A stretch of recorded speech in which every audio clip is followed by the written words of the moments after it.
How to restore Hulu purchase history. First of all, go ahead and launch any web browser of your choice on your device because this feature is not yet available from the traditional in-app purchases for movie or TV shows options.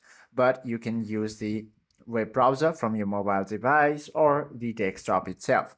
Now, once you open any browser, simply head to the hulu.com, then tap on these three horizontal lines, then tap on this login option to type in your credentials to log into your Hulu account. Once you are logged in, all you have to do is tap on the account icon to access the account page. From there, find the upcoming charges and click the view history option. If your account is closed, you cannot log in, your history is hidden online, you must contact the Hulu Customer Support. So simply tap on the search bar, then type in Hulu Customer Service.